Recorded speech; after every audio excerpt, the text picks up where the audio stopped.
इसकी शुरुआत हो जाए। शुक्रिया आप सभी का। हम चाहेंगे आप सभी अगर हो तो आ जाइए, ज्वाइन करिए। आज का मुद्दा बहुत महत्वपूर्ण है, घुसपैठियों का मुद्दा है, जिस पर आज हम चर्चा करेंगे। तमाम प्रवक्ता भी हमारे साथ जुड़ेंगे, तो संभव हो तो आप अपनी बातों को रखिएगा। बात रखने का सबसे महत्वपूर्ण मंच जो है इंडिया डेली ने आपको ये दिया है, जहां पर आप अपनी बातों को रख सकते हैं। ओपन मंच है, तमाम बातों को रखिए, लेकिन घुसपैठ का मुद्दा बहुत महत्वपूर्ण, क्योंकि आपको ये हम बताएं, बिहार पहुंचे थे गृह मंत्री अमित शाह और वहां पर पहुंच करके उन्होंने कई बड़ी बातों को रखा और इसमें सबसे पहले ये बता दिया कि किसी भी चुनाव में अगर हम जाएंगे या फिर कहीं पर भी जनादेश मांगने हम पहुंचेंगे तो हम सबसे पहले उनको यही बताएंगे कि देश से और देश के किसी भी राज्य में अगर घुसपैठ हुई है तो वहां से एक एक घुसपैठियों को हम बाहर फेंक देंगे, हम बाहर निकाल देंगे। और इसके लिए एसआईआर एक प्रक्रिया तो हुई ही, लेकिन इसी के साथ साथ बिहार के डीएसपी को भी गृह मंत्री अमित शाह ने एक बड़ी बैठक के दौरान इस बात का निर्देश दे दिया कि अब चुनिए कि कौन कौन घुसपैठिए हैं, कौन कौन अवैध तौर पर बिहार में आकर के रह रहे हैं, कौन कौन जो है भारत में आ घुस बैठे हैं और कौन कौन भारत की जनता के संसाधनों का उपयोग कर रहे हैं जो कि दूसरे देश के हैं। अब ऐसे में कई बड़ी बातें यहां पर कही गई, लेकिन आप समझिए, बिहार की सरजमी थी लेकिन इशारा बंगाल था। बंगाल के मुर्शिदाबाद को ले लीजिए, मालदा को ले लीजिए, कुछ बिहार को ले लीजिए, उत्तर 24 परगना ले लीजिए, हर जगह डेमोग्राफी चेंज हो रही है। और यही सबसे बड़ी वजह है कि गृह मंत्री अमित शाह ने इस बात को कहा कि डेमोग्राफी चेंज यानी आप समझिए देश की सुरक्षा के साथ खिलवाड़, देश की आर्थिक स्थिति के साथ खिलवाड़, देश के नागरिकों के साथ, उनके संसाधनों के साथ खिलवाड़ हो रहा है और ये सरकार होने नहीं देगी। ऐसे में इशारा बंगाल की तरफ कि बंगाल से भी हम एक एक घुसपैठियों को निकाल करके बाहर कर देंगे। लेकिन ऐसे में आपको ये बताएं, गृह मंत्री अमित शाह ने इस बात का भी जिक्र यहां पर किया और कहा कि सत्ता में अगर हम आते हैं, सत्ता में अगर जब हम बंगाल के आएंगे तो एक एक घुसपैठियों को निकालेंगे, जिसमें टीएमसी की तरफ से पलटवार किया गया। टीएमसी ने यहां पर कहा कि सत्ता में आने की आवश्यकता क्या है, घुसपैठियों को तो आप केंद्र में बैठे हैं, खुद यहां निकाल सकते हैं। ऐसे में क्या सिर्फ एक राजनीति आप यहां पर कर रहे हैं, ये बड़ा सवाल है। यानी वार, उसके ऊपर पलटवार जो है वो हो चुका है। अब इस पर और भी प्रतिक्रियाएं सामने आएंगी, अपडेट आप तक पहुंचाएंगे। लेकिन इसी खास मुद्दे पर, घुसपैठिए के मुद्दे पर चर्चा की शुरुआत करें। खास मेहमान हमारे साथ यहाँ पर जुड़ चुके हैं। हमारे साथ यहाँ पर अनंत अमित जी जुड़ चुके हैं, बीजेपी के नेता। तालियों की गड़गड़ाहट के साथ स्वागत हो जाए। और इसी के साथ हमारे साथ तनु पोद्दार जी है, कांग्रेस की प्रवक्ता है। बहुत बहुत स्वागत है मैम आपका भी। हमारे साथ संजय कृष्णा जी जो है पॉलिटिकल एक्सपर्ट है, जुड़ चुके हैं। अतुल जी भी हमारे साथ जुड़ चुके हैं, अतुल मिश्रा जी पॉलिटिकल एक्सपर्ट है। सर आपका भी बहुत बहुत स्वागत है। और हमारे साथ संजय मिश्रा जी पॉलिटिकल एक्सपर्ट, वो भी जुड़ चुके हैं। तालियों की गड़गड़ाहट के साथ इनका स्वागत हो जाए। कुछ देर के बाद हमारे साथ एक और मेहमान यहाँ पर जुड़ेंगे जिनसे हम चर्चा का दौर चलाएंगे। लेकिन चलिए सबसे पहले जनता के बीच में आते हुए आप लोग बताइएगा, घुसपैठ का मुद्दा है या नहीं है? तो जो कहा गृह मंत्री अमित शाह ने, लग रहा है कि अब एक एक घुसपैठियों को बाहर के निकाल दिया जाएगा। बिल्कुल सही है, किया जाएगा। हाँ किया जाएगा। लेकिन टीएमसी तो कह रहे हैं आप राजनीति कर रहे हैं, इसमें सत्ता में आने की आवश्यकता क्या है? आप तो केंद्र में हैं, गृह मंत्रालय आपके पास है, बीएसएफ आपके अंडर है। नहीं, उसके लिए भी जो अमित शाह का बोले हैं घुसपैठियों को निकाल करके बाहर, वो तो निकालना ही है देश से बाहर। बिल्कुल। अच्छा, बिहार के कौन है? बिहार के आप है? आपने ये वोट दिया था इस बार? हम भी हैं बिहार हाँ, के। हाँ, मैम दिक्कत ये है कि मैंने वोट देने गया था, हाँ, पर उन्होंने कहा कि आपका यहाँ से नाम काट दिया गया है। अच्छा, अब रीजन ये दिया कि आपके फैमिली तो है यहाँ पे, हाँ। पर आपने डॉक्यूमेंट जमा नहीं किया है। वो गलत नहीं था, वो मैंने बहुत दिन से मैंने कहा बोर्डिंग नहीं की तो उन्होंने काट दिया था। अच्छा। तो सर कहीं ना कहीं गलती आपकी हाँ मेरी गलती है इसमें, सरकार की कोई गलती नहीं की, उसने काट दिया नहीं किया। हाँ। और जब बाकी जो हुआ कि घुसपैठिए वहाँ पर कितने निकले नहीं निकले, कितने को बाहर भगाया गया, क्या? मेनली देखिए सीमांचल में तो कोई डिनाई नहीं कर सकता, वहाँ घुसपैठिए हैं, बसाए जाते हैं, जानबूझ के बसाए जाते हैं। उनका वोटर बैंक है।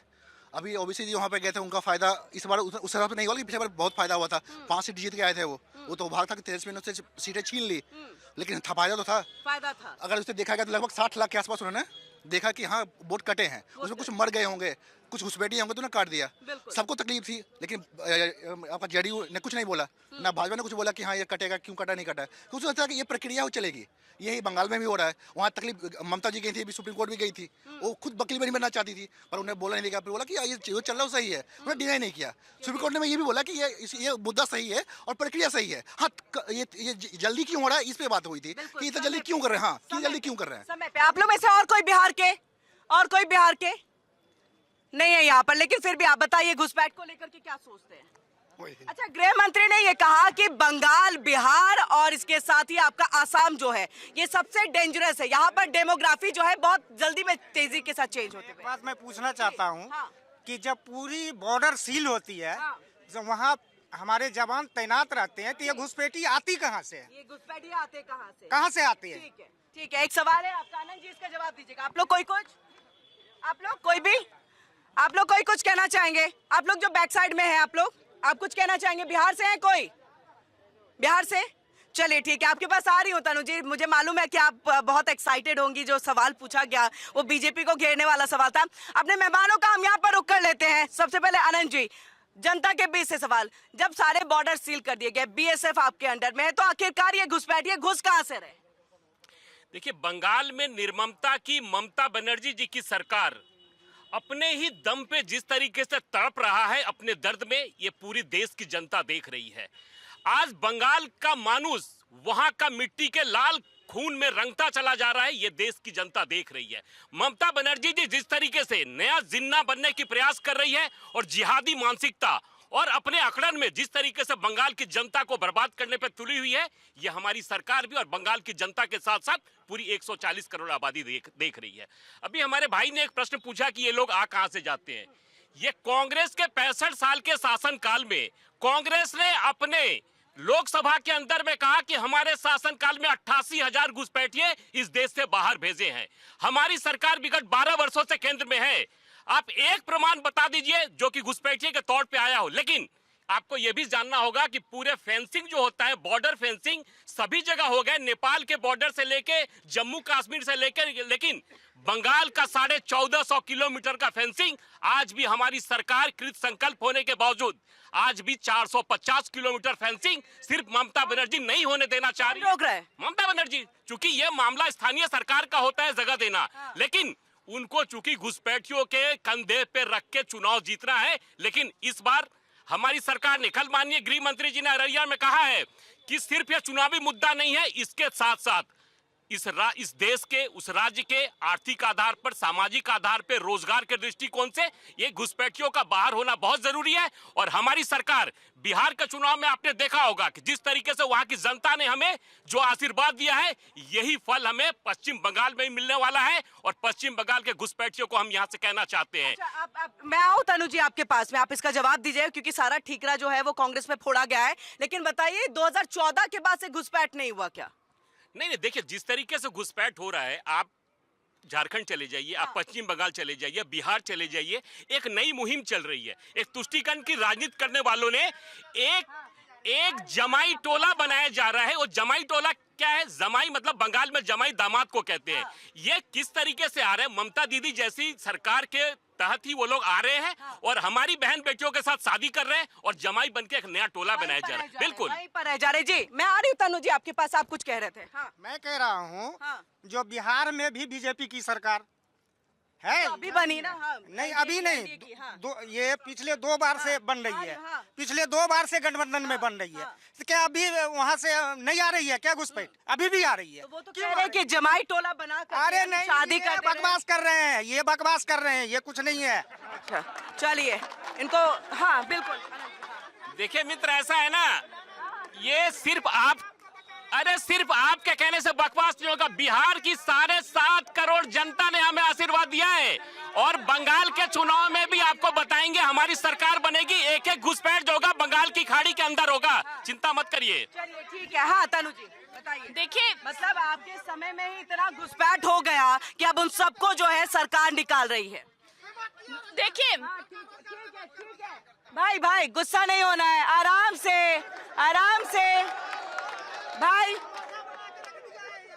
भाई एक मिनट, एक मिनट, आप सबसे रिक्वेस्ट करूंगी, बात करने का लहजा, कटघरे में नहीं खड़े हैं, आपके सवाल का जवाब देने आए हैं, और ये मैं 100 बार कर चुकी हूँ।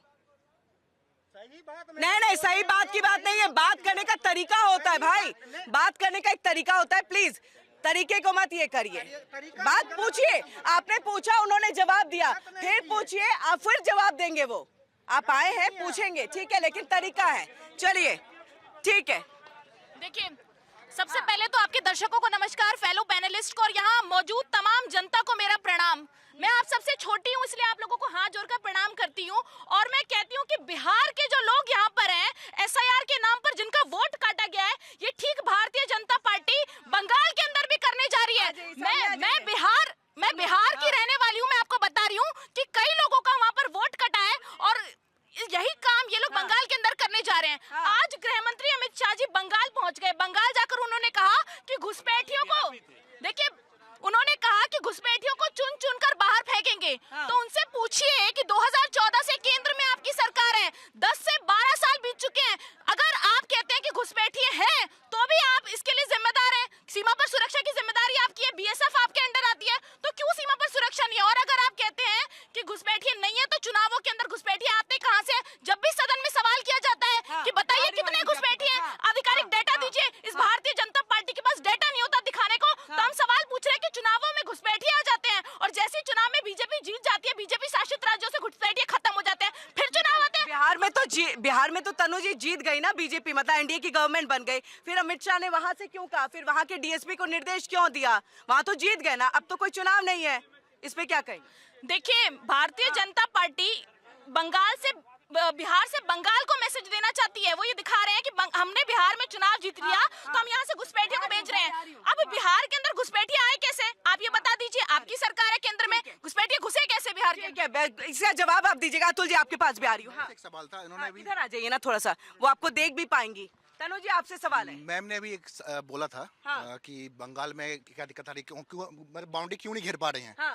तो जब केंद्र सरकार गृह मंत्री साहब गए थे कि मुझे ये फेंसिंग करवाना है, तो मुझे दिया जाए एरिया, पूरा कितने का एरिया है, तो मैं उसको कवर पाऊँ, पर उसने उसको पेंडिंग डाल दिया, वो राज्यपाल के पास पड़ा हुआ था, उन्हें भेजा नहीं राज्यपाल के पास कि कितना घेरा है, तो वो जब देंगे नहीं तो कैसे कह सकते हैं कि घुसपैठिए ओबीसी आएंगे? अगर एरिया खुला होगा तो आएंगे खुला रहेगा तो फिर नदी नाले तो ऑलरेडी है। क्या पता है पेंडिंग कहाँ पड़ा है? ये पश्चिम बंगाल के पास गया हुआ, मतलब मुख्यमंत्री के पास कहाँ पड़ा हुआ है? हाँ पड़ा हुआ, राज्यपाल के पास पड़ा हुआ, हाँ पड़ा हुआ। बस इतना ही पूछना था ये। अच्छा, राज्यपाल के पास है पेंडिंग। बस इतना ही पूछना। अच्छा, उन्होंने 2 साल अपने पास रखा भी नहीं, उन्होंने 2 साल अपने पास रखा भी, मैं बाद में मैं भी नहीं कर रहा हूँ, उन्हें 2 साल अपने पास क्यों रखा? ठीक है, इसका जवाब आनंद जी आप दीजिएगा। आप में से कोई, मुझे लग रहा है, कह रहे थे यहाँ पर कि बिहार में किसी का एसआईआर में वोट नहीं कटा है, चले गए। आप आइए सामने, कहाँ पर गए? चलिए, इसका जवाब। बीएसएफ का आधिकारिक क्षेत्र 15 से 50 किलोमीटर बढ़ा दिया गया है।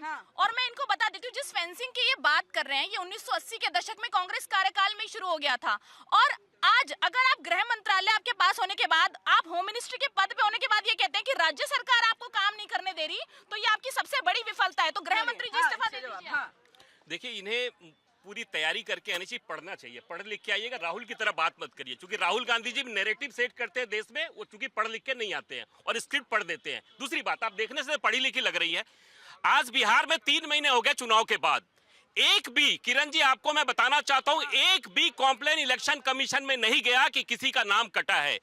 बिहार में पहला ऐसा चुनाव हुआ एसआईआर के बाद जो कि एक भी कंप्लेन नहीं, एक भी कोई घटना नहीं, एक भी बूथ पे पुनर्मतदान नहीं हुआ। जबकि बिहार में चुनाव के दौरान जिस तरीके से गोली और बंदूकों के साथ के साए में चुनाव होता था, लेकिन इस बार के चुनाव में ऐसा बिल्कुल नहीं हुआ। और बिहार की जनता ने यह बताया, और वहां के लोगों का जिस तरीके से नाम, एक भी नाम, यदि आप पढ़े लिखे हैं, अगर नाम कटता है तो चुनाव आयोग ने एक प्रावधान बना रखा है, आप वहां पे अपना नाम डालिए। अगर यदि आपका नाम नहीं कटता, लेकिन बिहार में इनके युवा राहुल गांधी जी पूरी सड़कों पे घूमते रहे, लेकिन एक भी उनको ऐसा व्यक्ति नहीं मिला जिसका कि नाम कटा था। और बिहार की जनता ने इसीलिए एनडीए और भाजपा को पूर्ण बहुमत की सरकार बनाने का काम किया। सिर्फ कांग्रेस की विफलता है ये। अच्छा, वो तो कह रहे हैं कि यहाँ पर जो है बिहार की सरजमी पे भले ही अमित शाह हो, लेकिन संदेश जो है वो बंगाल के लिए था, और बंगाल से भी जो है हम घुसपैठ को खत्म करके रहेंगे, इसके वादे बहुत बार किए गए हैं। क्या लग रहा है, स्ट्रैटेजी क्या है? और क्योंकि जो कार्यक्रम था वो बहुत महत्वपूर्ण था, उस जगह से उस बात को कहना अपने आप में कई सारे सवाल खड़े करता है। तो क्या लग रहा है, बंगाल में, बिहार में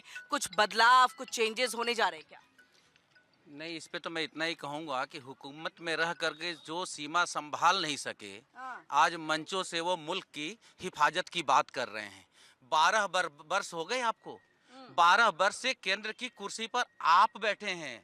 आप नेहरू से कहते हैं कुछ नहीं किए, 16 वर्ष का शासन था उनका।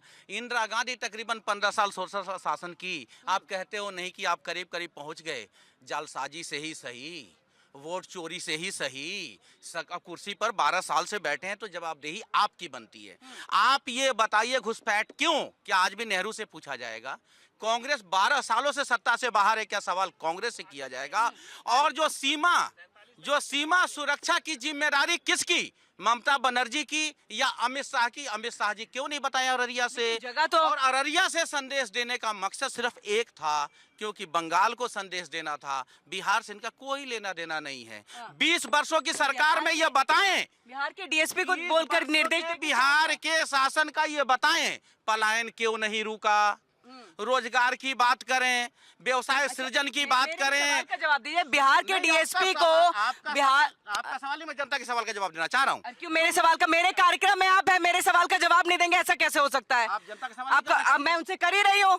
वो मेरा काम है कि कब किसका सवाल लेना है और कैसे लेना है। मैंने उनका भी सवाल लिया, मैंने उनका भी सवाल लिया जो नेगेटिव गया। प्लीज ये ना, अब नहीं सत्ता का ऑब्वियस सवाल जनता करती है, सवाल मैं करूंगी। आपको किसका सवाल सूट कर रहा है? आपको जनता का सवाल, मेरा सवाल नहीं सूट कर रहा है। आप मेरे प्रोग्राम में आएंगे, मैं अपना सवाल नहीं पूछूंगी। माइक घुमाने के लिए थोड़ी ना हूँ सर, माइक घुमाने के लिए थोड़ी ना हूँ। पॉलिटिक्स की नहीं, मैं जनता के सवाल होंगे, जवाब आप देंगे, सवाल मेरा भी होगा, जवाब आप भी देंगे। नाराज ना हो। नहीं तो बस मैं ये कह रहा हूँ, नहीं नाराज ना हो। प्लीज, इसके लिए मैं माफी भी मंगवा दूंगी। इधर में बहुत कुछ। चलिए, मेरा एक सवाल था, अब वो सवाल भी आप भुलवा दिए। बताइए तो। मेरा काम ही यही यही है, गलत सवाल आएगा दिमाग में। सवाल नहीं आया था, सवाल तो सही था, लेकिन ये बताइए फेंसिंग के लिए जगह कौन दे? हाँ, ये यही करते ही हैं, हमेशा यही करते हैं। फेंसिंग के लिए जगह कौन देगा? हाँ, भारत की जितनी भी जमीन है वो सब केंद्र सरकार के अधीन आता है। पूरे भारत की जमीन, पूरे भारत का जमीन केंद्र सरकार के अधीन है। और नहीं है तो ये दिखाएं, नहीं है तो ये दिखाएं, नहीं है तो मैं इसमें चैलेंज करता हूं, मैं चैनल के ऊपर। भारत की जितनी भी जमीन है वो केंद्र सरकार के अधीन है। और चले, कहाँ से आ गया ये? कहाँ से आ गया? पूछिए, जिला का जमीन भी जिला का मालिक होता है, डीएम उसके अधीन होता है। बिल्कुल, अरे कहाँ जानते भी नहीं हो आप। बस यही। Very nice, very nice. राज्य सरकार की जमीनें जो होती हैं, जो राज्य सरकार की जमीनें होती हैं, उस पे केंद्र सरकार का भी अधिकार होता है। सिर्फ केंद्र सरकार का, पूरे भारत पे अधिकार केंद्र सरकार का है। मैं ये कहना चाहता हूँ। जमीन फर्स्ट राइट किसका है? नहीं, फर्स्ट राइट किसका है? केंद्र सरकार का फर्स्ट राइट थोड़ी ना है। जमीन अवेलेबल कर, नहीं, जमीन अवेलेबल कराने का काम वहाँ के जिला प्रशासन का है। और जिला प्रशासन केंद्र सरकार के अधीन नहीं आता, जिला प्रशासन आता है राज्य सरकार के अधीन। कैसी बातें कर रहे हैं आप? आपने सीधा उठा के डाल दिया।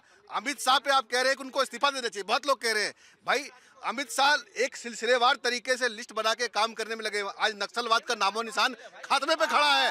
एक एक करके 370 हटाना, ये सारी चीजों पे काम कर रहे हैं। ये भी एक मुद्दा है, इस पे भी काम हो रहा है। इसका भी रिजल्ट आपको बहुत जल्दी दिखेगा। आप लोग इतनी जल्दी होपलेस क्यों हो रहे हैं? आप लोग सिर्फ और सिर्फ गोल पोस्ट चेंज करना, मुद्दे चेंज करना, इधर की बात उधर भटकाना, इसमें से लिफाफे में से थोड़ा सा गोंद बाहर क्यों निकल गया, इस तरह की बातें करना। अरे लिफाफा जा रहा है वो इंपॉर्टेंट है, गोंद थोड़ा लटक गया उसके लिए क्यों परेशान हो रहे हो? काम क्या हो रहा है पिछले 12 सालों में, इस पर ध्यान देना चाहिए आप लोगों को। इतने सारी चीजों पर काम हुआ है, उसके बारे में बात नहीं करना। इस बारे में जो घुसपैठ के बारे में बात हो रही है, ये यथार्थ है हिंदुस्तान का, यह यथार्थ है हिंदुस्तान का। मैं किसी के लिए आप जनता के लिए कह सकते हैं जवाब, ये जनता के लिए जवाब नहीं दे सकते हैं।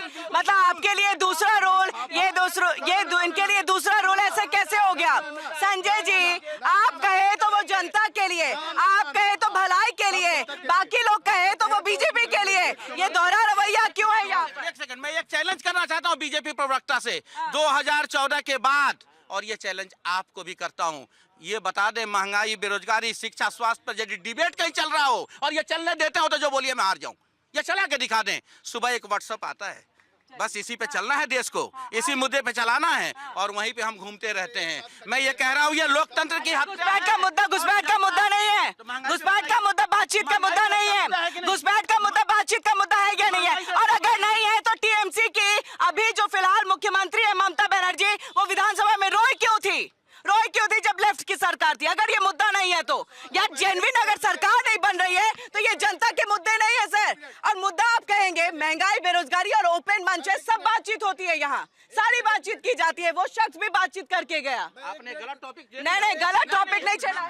बात महंगाई पे करनी है, एक मिनट, बात महंगाई पे, बात महंगाई पे अगर करनी है, एक मिनट, ममता मतलब बात घुसपैठ हो संजय जी, बात घुसपैठ की हो, एक फैक्ट रख दिया जाए आपके सामने, आप दूसरी जगह चले जाते हैं, आप दूसरी जगह गोल गोल जलेबी बन रही है, जलेबी बन रही है। जवाब में मिश्रा जी उत्तर प्रदेश में बैठे हैं, उत्तर प्रदेश की जनता भी जानती है कि माननीय मुख्यमंत्री जी लोकसभा में जब उनके आंसू बहे थे तो ये मुख्तार और अतीक के वजह से, जिसका कि जवाब यूपी के पूरी जनता के सामने दिया गया है। और आज उनका परिवार जो झांक रहा है ना अगल बगल, वो भी झांकना बंद करवा देंगे, चिंता मत करिए।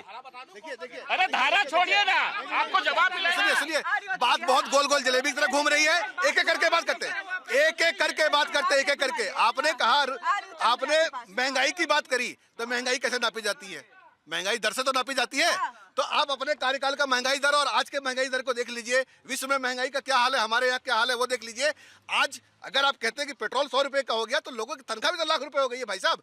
बहुत लोग 50,000, जो पहले 100 कमाते थे आज 1000 कमा रहे हैं, तो पेट्रोल 50 का 100 हो गया तो क्या प्रॉब्लम है? कमाई बढ़ रही है तो चीजों के रेट बढ़ रहे हैं, सब चीज साथ साथ बढ़ रहा है, इसलिए महंगाई दर देखा जाता है, ना कि महंगाई दाम देखा जाता है। जब महंगाई दर आप कांग्रेस के टाइम का देखिए और आज बीजेपी का टाइम का देखिए, आपको अपने आप डिफरेंस दिखाई देगा। कहाँ महंगाई क्या बात कर रहे हैं? अतुल जी मुझे ये बताइए, क्या घुसपैठ के मुद्दे से, यानी इसको अगर सॉल्व कर लिया जाए तो क्या देश में आपको विकास नहीं दिखेगा? क्योंकि हमारे संसाधनों पर, देश के लोगों के संसाधनों पर कौन यहाँ पर अभी ये कर रहा है, उनके उसका उपयोग कर रहा है? घुसपैठ ही कई सारे कर रहे हैं और ये हजारों करोड़ों की संख्या में है। तो ऐसे में क्या उनको बाहर नहीं निकाला जाना चाहिए? देखिए, मैं आपको बताना चाहता हूं कि देश के संसाधनों पर सिर्फ देश के नागरिकों का हक होना चाहिए। लेकिन मेरे साथी अभी कुछ बातें कह रहे थे, मैं तो जनता की बात रखता हूं, नागरिक हूं। अभी मेरे साथी की जनता की बात रख रहे हैं कि नहीं अतुल जी? नहीं, अच्छा नहीं। तो मैं इनसे ये पूछना चाहता हूं, भाई पश्चिम बंगाल में तो चीफ मिनिस्टर बहुत बेकार है, रोती है। असम में क्यों नहीं रुका अब तक? असम में घुसपैठिए क्यों घुस रहे हैं? और डिटेंशन सेंटर का आपने हल्ला किया, आज तक कितने लोगों को डिटेन करके भेज दिया आपने? मैं जनता की बात कर रहा हूँ, दल की बात नहीं। दल क्या? आप बताइए कि आप आसाम में हैं, यहाँ तो आपने ममता जी को अतुल जी जनता की बात रख रहे हैं। मैं इनकी बात पे मानता हूँ। तो आप साख बढ़ रही है या घट रही है? साख बढ़ रही है या घट रही है? नहीं, अरे भाई साहब, मैं, आप इतने उत्तेजित ना हो, मुद्दों पर आए। मैं ये बता रहा हूँ, सुनिए आप सुनिए तो भाई, मैं सीधी बात कर रहा हूँ ना। आप बताओ, आसाम से अभी इन्होंने कहा कि भाई पश्चिम बंगाल में तो पूरा बांग्लादेश घुस गया है।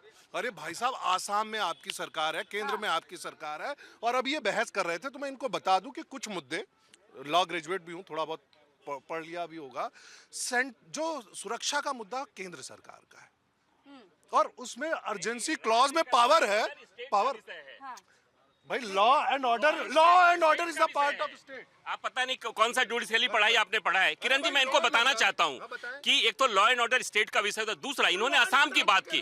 किरण जी, इनको मैं बता देना चाहता हूं आपके माध्यम से, और देश की जनता भी ये जानना चाहती होगी, 1,40,000 एकड़ जमीन को मुक्त कराया हमारी सरकार ने। वो कौन सी जमीन थी? जो कि रोहिंग्याओं की रह रहे थे और बांग्लादेशी मुसलमान रहे थे, उन जमीन को मुक्त कराने का काम हमारी सरकार ने किया है। जब जमीन 1,40,000 एकड़ जब खाली हुआ है तो लोग कितने खाली होंगे, इसका अंदाजा लगाइए। राज्य के अंदर तो लॉ एंड ऑर्डर का मसला जो है वो गवर्नमेंट का है, वहाँ की जो स्टेट गवर्नमेंट है, लेकिन अगर घुसपैठ हो रहा है और बॉर्डर का है तो वो तो केंद्र का आएगा ना।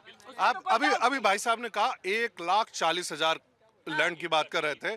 इन्होंने कहा, कांग्रेस ने कहा था कि घुसपैठियों की संख्या बताई थी। क्या अभी इन 12 सालों में भारत सरकार बताएगी कि कितने घुसपैठिए आए और कितने घुसपैठियों को वापस भेजा? जरा बताएं, तथ्यों के साथ पूछिए इनसे। ठीक है, हाँ। किरण जी, यदि आज हमारी सरकार लोकसभा में या राज्य सरकार में कहे कि हमने इतनी घुसपैठियों को बाहर कर दिया, तो ऐसे ही लोग जो राहुल गांधी के नैरेटिव को सेट करने वाले लोग हैं, ये कहेंगे कि चूंकि इनकी सरकार है और ये संख्या जो बता रहे ये झूठा बता रहे, आंकड़े बता रहे। लेकिन जब हमारी सरकार, अभी तो 2047 तक कोई वैकेंसी नहीं है, उसके बाद जब पूछेगा तो पता चलेगा कि कितने घुसपैठिए बाहर गए। 2047 तक वैकेंसी नहीं। देखिए, जो देश में घुसपैठिए चिल्ला रहे हैं, इनसे पूछिए, जब बांग्लादेश के पीएम तारिक रहमान बनते हैं तब मोदी जी उनको बधाई देते हैं। इनसे पूछिए, जो मसूद अजहर, जिसे कांग्रेस ने पकड़ के दिया था इनको, इन्होंने उसको रिहा कर दिया,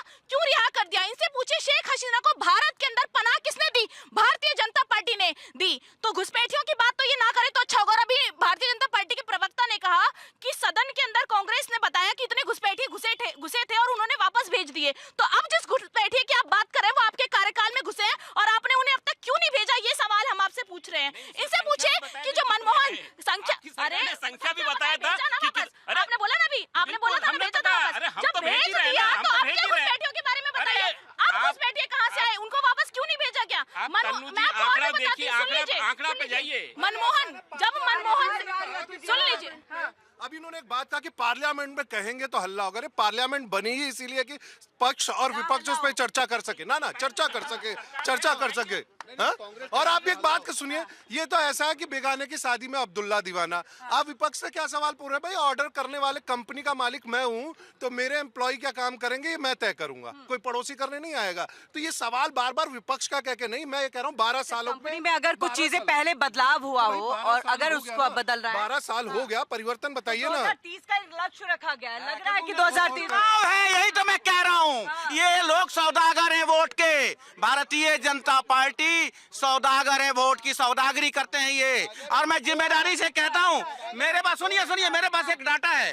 सीमा पर बाड़ बनाना, घुसपैठ रोकना और सीमा की सुरक्षा करना, यह राज्य का नहीं केंद्र का संवैधानिक अधिकार है। जब मैं कह रहा हूँ तो क्या चिल्ला रहे, ताली बजा रहे हैं? ये क्या ताली बजा रहे हैं? जमीन की बात कर रहे हैं, जमीन अच्छा, हम सहित, मैं अपने सहित बोल रहा हूँ। इन्हें का देश की जनता को मूर्ख समझती है भाजपा? मैं कह रहा हूं, जो तुम्हारा अधिकार है करो। ममता बनर्जी में दम नहीं रोक दे तुम्हें जमीन देने के, क्योंकि तुम्हारे अधिकार है। लेकिन तुम्हें वोट की राजनीति करनी है। कभी ममता को कोसो, कभी नीतीश को कोसो। यदि विपक्ष में है तो आते ही नीतीश बाबू, विकास बाबू हैं, और कभी विनाश बाबू बन जाते हैं। ये वोट के सौदागर हैं। अब मैं कहता हूं बंगाल के लोगों से, इन्हें पहचान लो। एक बार यदि ये आ गए, जिस तरह से बिहार बर्बाद हुआ है, ये बंगाल को भी बर्बाद कर देंगे, बिल्कुल बर्बाद कर देंगे। बर्बाद हो गया है। हाँ। सर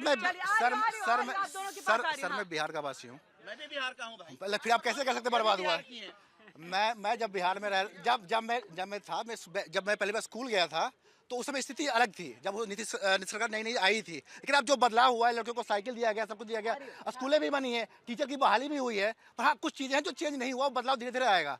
ये कहिए कि हमें लैंड लॉक एरिया है सर, हम एक लैंड लॉक नहीं, जब हमें बांटा गया था तो झारखंड से हमें क्यों नहीं आप सुनने को तैयार नहीं है। जब हमें बिहार को बांटा गया तो हमें कुछ क्यों नहीं दिया गया? झारखंड में सारा स्टील जो जितना था सबको झारखंड को मिल गया, कोयला झारखंड को मिल गया, हमें क्या मिला?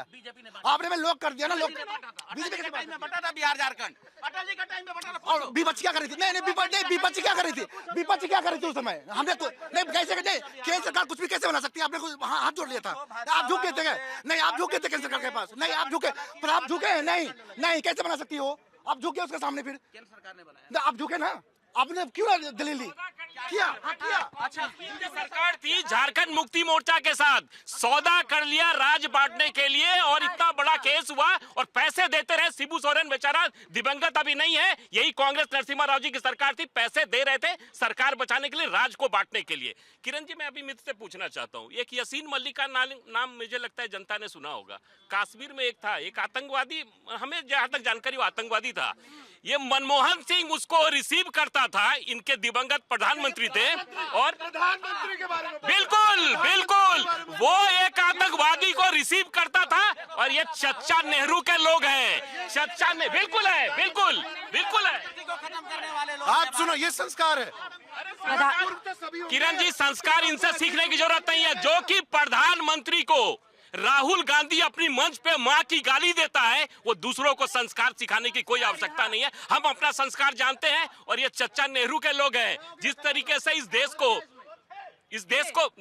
को बर्बाद करने का जिम्मा कांग्रेस ने ले रखा था, लेकिन देश की जनता ने यह बताया कि इस देश को अगर कोई बेहतर तरीके से चला सकता है तो भारतीय जनता पार्टी एनडीए की सरकार है, और विगत 12 वर्षों से हम चला रहे हैं। अभी इससे पहले इन्होंने राहुल गांधी जी की शिक्षा पर सवाल उठाए थे। मोदी जी तो वो जो डिग्री नहीं दिखा पाते, और अपनी पार्टी में देख लीजिए बहुत डिग्री है, आप जाके चेक कर लीजिए, कम से कम फर्जी डिग्री आप तो डिग्री भी नहीं दिखा पा रहे, फर्जी आलू से सोना निकालने वाली डिग्री है, आलू से सोना पूरी वीडियो तो देख लीजिए, व्हाट्सएप यूनिवर्सिटी के ज्ञाता, सुबह वीडियो आई है, आलू से सोना की जरूरत नहीं है। ये आपके मोदी जी ने कहा था, ये उस बयान को कोट किया था राहुल गांधी जी ने, ये वीडियो राहुल गांधी जी ने कोट किया था, मोदी जी ने बोला था ये। और मैं आपको बता देती हूँ, सुन लीजिए, अभी ये बात कर रहे हैं कि बिहार के अंदर क्या हुआ, मैं बताती हूँ बिहार के अंदर क्या हुआ इनकी सरकार आने से। जहानाबाद में एक नीट की छात्रा जिसके साथ रेप हुआ, और हॉस्टल के अंदर वहां बच्चों ने पढ़ाई छोड़ दी। आप देखिए वहां पर, मैं एक बेटी हूँ, बेटी की आवाज उठा रही हूँ, मैं कहना चाहती हूँ कि वहां कुछ वीआईपी के नाम शामिल हो रहे हैं। कौन है वो वीआईपी? उनके नाम उजागर नहीं होने दे रही इनकी सरकार। इनकी सरकार होने से वहां पर गुंडाई और बढ़ गई गई है। पहले तो थी नीतीश कुमार जी के राज में, अब ये गुंडाई बढ़ गई है कि वहाँ दिन दहाड़े गोली मार दी जाती है। बेटियों को निकलती नहीं थी सड़कों पर, शाम को वीरान हो जाता था। लालू जी की सरकार थी, आपके सहयोग से सरकार बिहार में चल रही थी। बिहार उस समय ऐसे में ये बताइए, वो कह रहे हैं समय पर सवाल उठ रहा है कि ऐसे वक्त में क्यों हो रहा है, जो संजय जी ने भी कहा 2030 इलेक्शन का टाइम और इसीलिए। ये किरण जी, नक्सल जब समाप्ति की घोषणा माननीय अमित शाह जी ने किया था, तब भी लोग इसी तरह के सवाल उठा रहे थे। आज आप झारखंड चले जाइए, छत्तीसगढ़ चले जाइए, मध्य प्रदेश चले जाइए, महाराष्ट्र चले जाइए, जहां भी चले जाइए, आज जिस तरीके से नक्सल की कमर तोड़ने का काम हमारी सरकार ने किया है, और आपने चुनाव देखा होगा, बिहार में चुनाव हुए, झारखंड में चुनाव हुए, एक भी नक्सल एक्टिविटी नहीं हुई। और हमारा ये संकल्प है 31 मार्च तक इस देश से नक्सल समाप्त होगा। और नक्सलबाड़ी जो बंगाल में पड़ता है, जहां से नक्सल की नींव रखी गई थी, उसका भी कायाकल्प होने वाला है और वहां भी हमारी सरकार बनेगी नक्सल की समाप्ति को। लेकिन घुसपैठियों की जो 30 का जो हमने लक्ष्य रखा है, जैसे हमने नक्सल का लक्ष्य रखा था, वैसे घुसपैठियों का लक्ष्य है। और मैं किरण जी आपको दावे के साथ कहना चाहता हूं कि हमारी सरकार एक एक घुसपैठियों को, हमें इस देश की अकलियत के लोगों से कोई परहेज नहीं है, लेकिन यदि रोहिंग्या बांग्लादेशी मुसलमान इस देश में रहेगा तो वो बंगाल की खाड़ी में नजर आएगा। बिल्कुल संजय जी, मैं आऊंगी आपके पास में। बिहार के लिए बिहार की जनता ने बता दिया कि क्या हकीकत पहले थी और अब क्या है। देखिए, मुद्दा बंगाल का है तो मैं बंगाल पे पहले बोल लेती हूँ। देखिए, असम में चुनाव था, तब भी ये कह रहे थे कि घुसपैठिए खत्म कर देंगे, 2 साल के अंदर बॉर्डर पर फेंसिंग हो जाएगी। लेकिन आज तक मैं आपको बता रही हूँ 509 किलोमीटर सीमा पर फेंसिंग का काम होना बाकी है। तो इस पर भारतीय जनता पार्टी बताएगी। और ये बार बार कह रहे हैं कि कांग्रेस, देखिए जब भी चुनाव आते हैं रोना रोने लगते हैं कि घुसपैठिए घुस रहे हैं, घुसपैठिए घुस रहे हैं। तो मैं इनसे कहना चाहती हूँ, जो अमित शाह जी कह रहे हैं कि चुन चुन कर बाहर भेजेंगे, कैसे भेजेंगे, क्या ट्रीटी है आपकी बांग्लादेश के साथ? जब आप जुमले फेंकते हैं तो आपको ये बताना पड़ेगा कि कैसे पहचानेंगे और कैसे भेजेंगे। ट्रीटी होनी चाहिए ना, आप यहाँ के लोगों को वहाँ कैसे भेजेंगे, अंतर्राष्ट्रीय समझौते होने चाहिए। तो उसके बारे में भी बताइए भारतीय जनता पार्टी। और मैं आप इनको बताती हूँ, मनमोहन सिंह जी की बात करने वालों को, मनमोहन सिंह जी ने एक लैंड बाउंड्री एग्रीमेंट किया था, उसका विरोध इस भारतीय जनता पार्टी ने उस वक्त किया था और उसको बाद में इन्होंने लागू किया। तो जब देश के साथ कांग्रेस खड़ी होती है तब ये उसका विरोध करते हैं, लेकिन जब खुद की सरकार आती है तो उसे लागू कर देते हैं। ठीक है सर, जल्दी से इसका देखिए किरण जी, क्या है ना, हमें राहुल जी को ये समझना और कांग्रेस को समझना होगा कि आप भारतीय जनता पार्टी का विरोध करिए, माननीय मोदी जी का विरोध करिए, माननीय अमित शाह जी का विरोध राहुल गांधी जी पीएम तो है नहीं। आप देश का विरोध जब करने लग जाएंगे, इसीलिए देश की जनता ने आपको विपक्ष में बैठा रखा है। 2047 तक ऐसे आपको रहना है, चिंता मत आप करिए। जैसे लोग जो देश में मोदी के खिलाफ बोला, इस देश के खिलाफ बोला नहीं, ये बात आप समझ लीजिए। इस देश के प्रधानमंत्री के खिलाफ बोला, इस देश के खिलाफ बोला नहीं है। मोदी जी अकेले 140 करोड़ प्रधानमंत्री के खिलाफ बोला तो देश के खिलाफ ही हो गया ना, वो पार्टी के नहीं। अगर अच्छा एक चीज बताइए, प्रधानमंत्री के खिलाफ बोला, देश के खिलाफ बोलना नहीं हुआ। मुद्दे पे आ जाएं। पहले ये बता दीजिए, ये बताइए आप। हाँ, मानता हूँ है, जब आप नेहरू को कोसते हो, जो दिवंगत, देखिए किसी भी प्रधानमंत्री के खिलाफ बोलना, देश के खिलाफ। संसद में जो नंगा नाच इन लोगों ने किया, इंदिरा नेहरू के ऊपर जो किताबें पढ़ी गई संसद में, वो शर्मसार कर रही थी देश को। ये क्या बात करेंगे? किताब किसने लिखी? जो नेहरू जी का प्रिंसिपल सेक्रेटरी था, उसकी किताब, जिसको आयरन लेडी कहते रहे। हम तो उसकी चर्चा भी नेशनल चैनल पे बैठ के नहीं कर सकते हैं कि उस किताब में क्या जिक्र था। उन्होंने मसूद अजहर की बात की थी। क्या कहा था? मनमोहन सिंह जिसे बुलाता था, बात करता था, स्वागत करता था, सम्मान करता था, माला पहनाता था। अरे आपने 1999 में ले जाकर हवाई जहाज में कंधार छोड़कर आए उसी को। अटल बिहारी वाजपेयी की सरकार तुमने वो तो हमारे ये कुकर्म करते हैं, कुकृत्य करते हैं। और अभी शर्म कराते हैं। उसको छोड़ा गया था क्योंकि हमारे कुछ नागरिकों को अगवा करके, हाईजैक करके रखा गया था, बंदी बना के। 2010 में अरे बात सुनिए, अरे पूरी बात सुनिए। घर में इतनी कायर सरकार है, बात आगे तो सुनिए, आंखें खुलेंगी, आगे सुनिए। 2010 में मनमोहन सिंह कश्मीर की यात्रा पे जा रहे थे। गुडविल जेस्चर में 25 आतंकवादी छोड़े गए थे। हमारे कोई नागरिक कैद में नहीं था। गुडविल जेस्चर में 25 आतंकवादी छोड़े गए थे। बिल्कुल, देखिए, बिल्कुल मैं कह रहा हूँ अटल बिहारी वाजपेयी भी नहीं है, उनको गाली देना भी उतना ही गलत जितना मनमोहन सिंह को देना है। यहाँ पर कैसा डबल स्टैंडर्ड है? आप मुझे बताइए कि हमारे देश के नागरिक बंधक बने हुए हैं, उसके एवज में आतंकवादी छोड़ना ज्यादा बड़ा गुनाह है कि हम कश्मीर सैर करने के लिए जा रहे हैं, ट्रिप पे जा रहे हैं, उसके में गुडविल जेस्चर में कि कश्मीरी वहाँ खुश रहे, उसके एवज में 25 टेररिस्ट को छोड़ देना ज्यादा बड़ा गुनाह है। कौन जवाब दे दीजिए? डबल स्टैंडर्ड इसलिए आ रहा है कि आप गलत चीजों को कोट कर रहे हैं। आप उसकी शुरुआत मत करिए, नहीं करिएगा तो जवाब नहीं मिलेगा।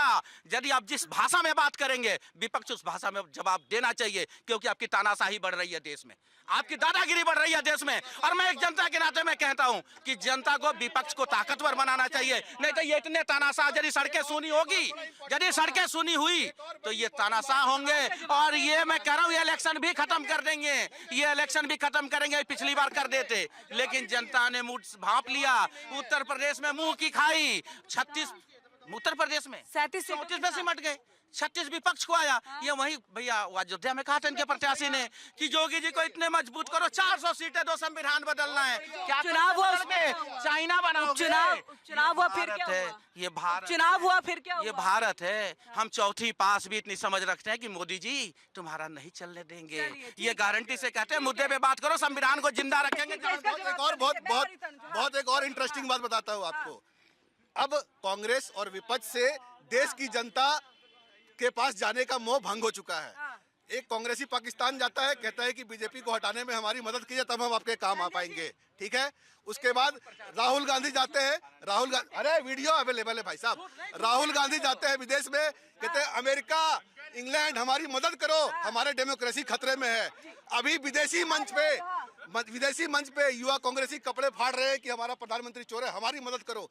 देश की जनता इनकी मदद नहीं कर रही है। अब इनको विदेशियों से मदद चाहिए, पाकिस्तानी से मदद चाहिए। जवाब दीजिएगा तनुजी आर्य। हाँ, आप बहुत हंस रहे थे उनकी बातों पे, इसलिए हंस रहा था उनके। संजय जी कह रहे हैं जनता को जो किडनैपर जो छोड़े गए हैं, जनता के बेसिस पे नहीं छोड़ना चाहिए। भाई जनता, अगर जनता आपके लिए कोई मतलब ही नहीं है तो फिर आप क्यों विपक्ष में खड़े हो? आपको चाहिए फ्री में छोड़ दिया जाए, क्यों छोड़ा गया? रीजन क्या था? जनता किडनैप किया गया था ना भाई, उसके बेसिस पे छोड़ा गया। कोई फ्री में छोड़ा नहीं। जनता आपके लिए जनता नहीं है, कोई मतलब नहीं जनता के लिए। आतंकवादी मैटर करता है, जनता मैटर नहीं करती है।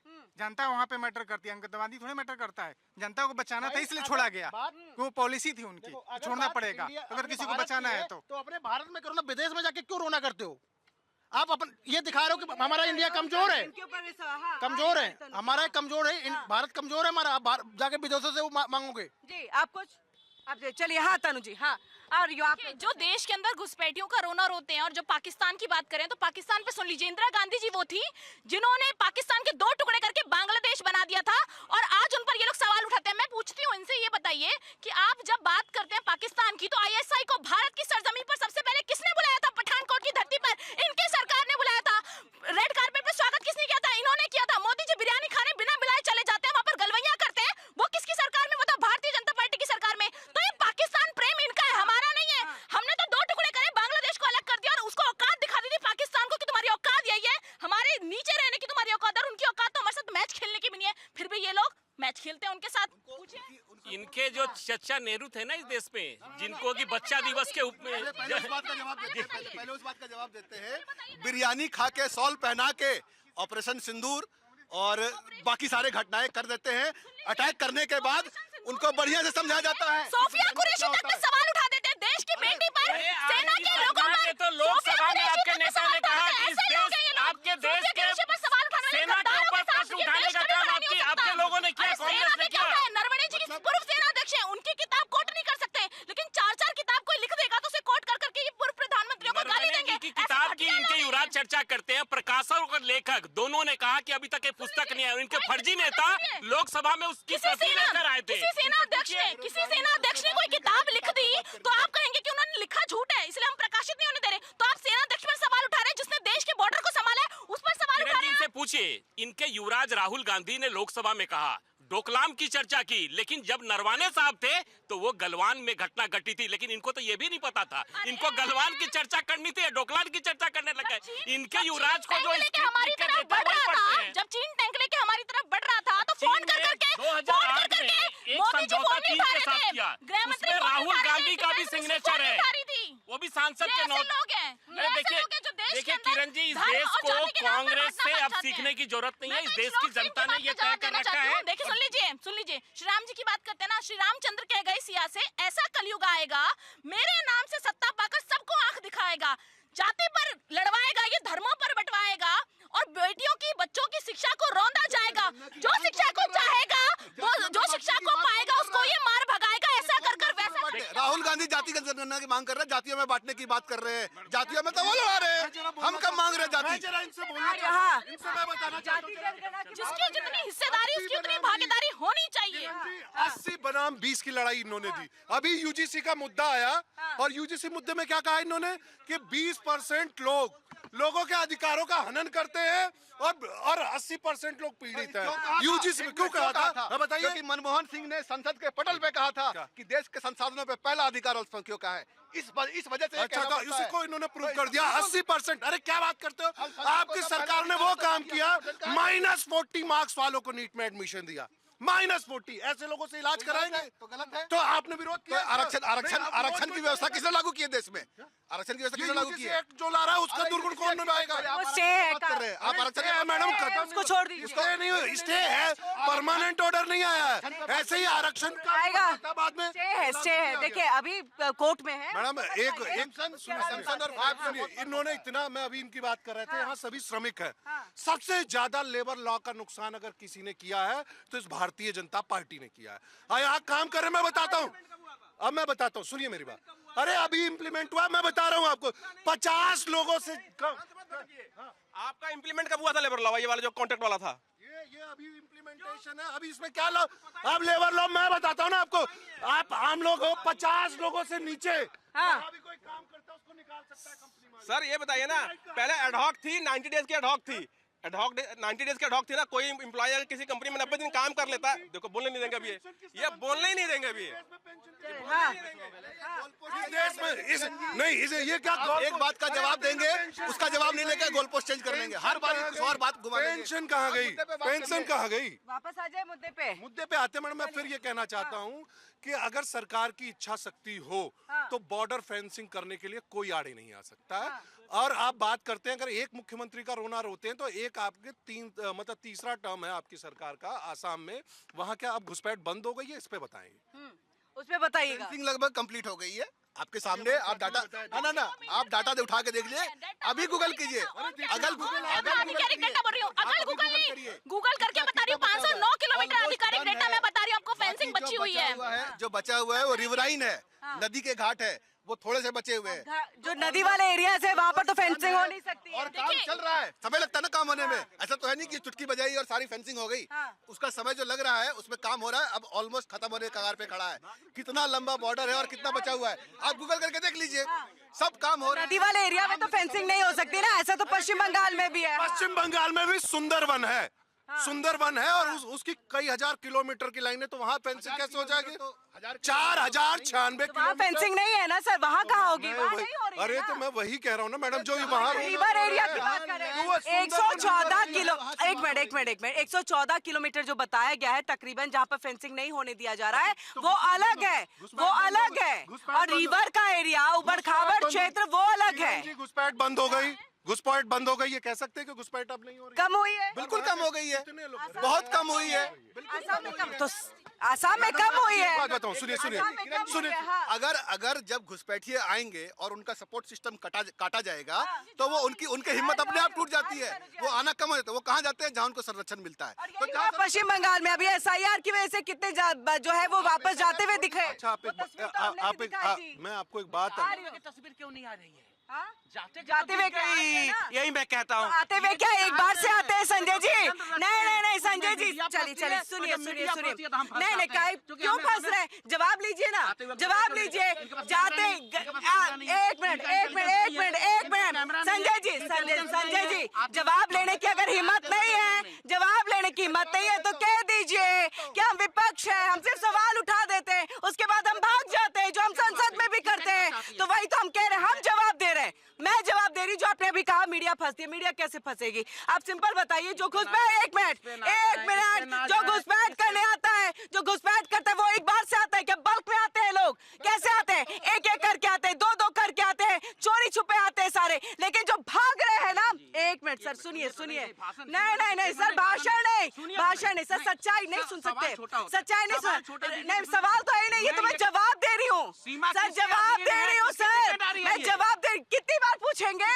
अरे जो जवाब तो लीजिए। भगवान संजय जी नहीं सुनना चाहते, नहीं सुनना चाहते, शांत सर, शांत सर, प्रार्थना में बैठा सर, नेहरू जी सीमा को सुरक्षित सर शांत हो जाइए, सर शांत हो जाइए, सर शांत हो जाइए, शांत हो जाइए, सीमा शांत हो जाइए सर, जवाब ले लीजिए सर। देखिए आपके सवाल का जवाब, आपके सवाल का जवाब मैं दे रही हूँ, आपके सवाल का जवाब दे रही हूँ कि आते हुए जाते हुए का वीडियो दिख रहा है। 1 मिनट, जवाब इधर से आना चाहिए, जवाब आप लोगों की तरफ से आ रहा है। मतलब सर मुझे ये लग रहा है संजय जी, आप जवाब लेना ही नहीं चाहते, आपको हकीकत से मतलब ही नहीं है, आप सिर्फ चिल्लाना जानते हैं, सिर्फ आवाज जोर करना जानते हैं, इससे ज्यादा कोई मतलब नहीं, जो संसद में भी राहुल गांधी करते हैं, और यही है हकीकत। एक्चुअल में हमारे देश की विडंबना क्या है? हमारा विपक्ष कमजोर है, ये हमारे देश की विडंबना है, हमारा लोकतंत्र कमजोर हो गया जस्ट बिकॉज ऑफ विपक्ष। क्योंकि जवाब लेना सीखिए, जवाब लीजिए, और चलिए जवाब दे रहे हैं स्पेसिफिक नहीं भाग नहीं रही हूँ सर, बकायदा बैठ के 10 मिनट आपके सामने मैंने रखा। सर अभी तो मैं आपको एक वीडियो भी दिखाऊंगी जो उनके भागते हुए का वीडियो है, देखिएगा।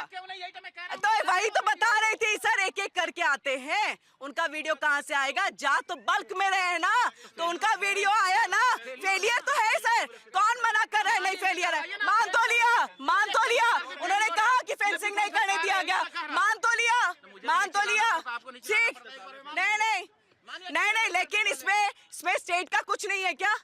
स्टेट का कुछ नहीं आएगा? अच्छा ठीक है, एक सवाल, सीमा को लेकर के नहीं है, घुसपैठ आते हैं तो कहाँ रहते? बैठ गई, उसमें भी कुछ नहीं कर गई, चलिए जवाब लेना सर। कलकत्ता में क्या वेस्ट बंगाल में ममता का कोई रोल नहीं? राज करना जानती, बस राज करना जानती है, बस बीजेपी राज करना उठवाना चाहती हो, हाँ। बस बीजेपी एमएलए